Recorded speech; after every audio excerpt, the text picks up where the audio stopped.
Welcome back to Radical and Relevant. Remember, each day we are looking to the gospel for a word or phrase or an idea to anchor our life that day in the gospel. Today's reading comes from John chapter 14, verses 21 through 26. He who has my commandments and keeps them, he it is who loves me.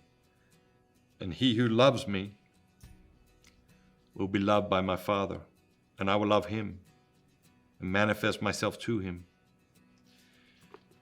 Judas, not Iscariot, said to him, Lord, how is it that you will manifest yourself to us and not to the world?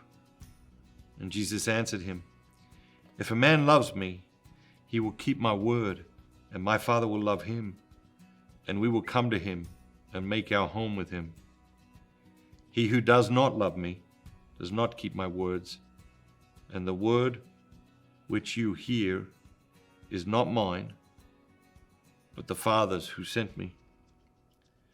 These things I have spoken to you while I am still with you, but the Counselor, the Holy Spirit, whom the Father will send in my name, he will teach you all things and bring to you remembrance of all that I have said to you. What jumps out at you today? The word that jumps out at me today is commandment. Jesus talking about he who has my commandments and keeps them, he it is who loves me. So he's teaching us the fundamentals of love here, right? Love isn't what love says, love is what love does. You know, sometimes people say to you over and over again, I love you, I love you, I love you.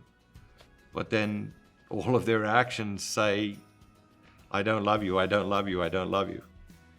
And Jesus is teaching us the fundamentals of relationships right here. He says, he who hears my commandments and lives my commandments, that's the one who loves me.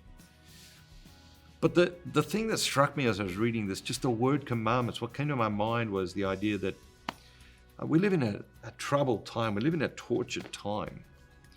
And you read the news and it's like it's beyond disturbing, right? And sometimes I read it and I think, okay, like, which commandments are being broken in this one news story? And then I read it in the other direction. It's like, if we just live the commandments, how much of the world's suffering and troubles would just simply be over with? And I think that is a simple but a profound message for us to keep in mind. Like those 10 commandments, they are powerful. And they are powerful spiritually, they're powerful individually, but they're also powerful as an organizing principle for a society. And a society that organizes itself around those principles will thrive.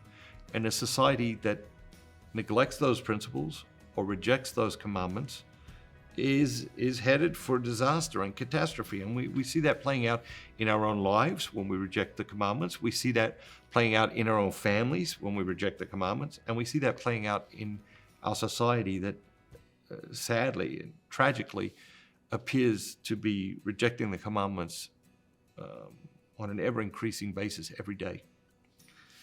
Let's get out there today. Let's live bold lives. Let's live the commandments.